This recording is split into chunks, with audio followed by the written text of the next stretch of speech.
Soyez les bienvenus sur le plateau télé des Journées francophones de radiologie 2019 et nous allons parler IRM du corps entier avec le docteur Sébastien Mullet. Bonjour. Bonjour. Alors vous êtes radiologue au CHU d'Henri Mondor. Tout à fait. Dans le Val-de-Marne. Alors, l'IRM du corps entier, c'est finalement une technique qui va être amenée à se développer. Quels sont ses avantages ?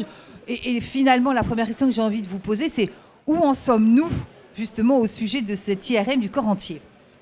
Alors oui, vous avez tout à fait raison. C'est une technique novatrice, récente, qui est tout à fait émergente, mais qui bénéficie aujourd'hui des progrès qui ont pu être faits à la fois technologiques et d'accessibilité à l'imagerie IRM. On bénéficie de toutes les dernières séquences qui permettent aujourd'hui de faire une imagerie à l'échelle du corps entier avec une très haute sensibilité, spécificité et surtout dans des temps compatibles avec la routine clinique. Et quels sont ces avantages alors ?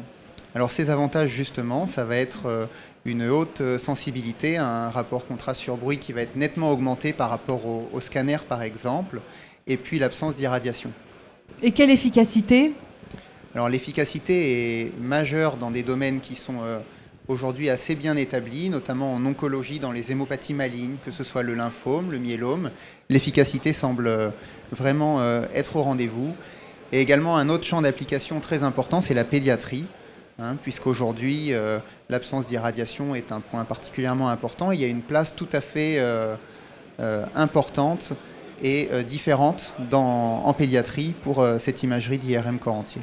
Vous me disiez que c'est une technique assez récente. Depuis combien d'années elle existe ? Vous l'utilisez depuis combien de temps ?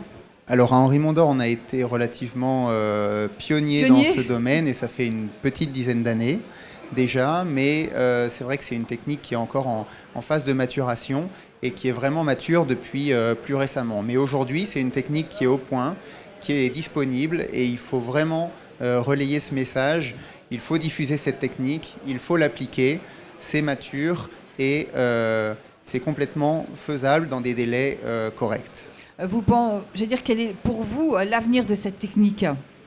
Parce qu'il faudrait qu'elle soit développée sur tout le territoire en fait. Tout à fait. Alors l'avenir, ça va être effectivement d'un côté diffuser cette technique. N'importe quel radiologue qui a une IRM peut aujourd'hui faire de l'IRM corps entier. Il n'y a pas besoin de spécificité particulière. Il y a des champs d'application dans lesquels cette technique va clairement prendre une place importante, ceux que je citais, l'oncologie et notamment les hémopathies, la pédiatrie avec un champ particulièrement important.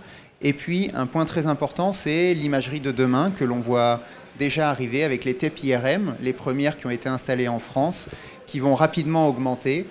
Avoir une IRM à l'échelle du corps entier, efficace, efficiente, est la base pour pouvoir appliquer ces techniques. Et donc, prendre en main cette technique d'IRM corps entier et la diffuser est un prérequis particulièrement indispensable pour l'imagerie de demain, cette imagerie hybride TEP IRM.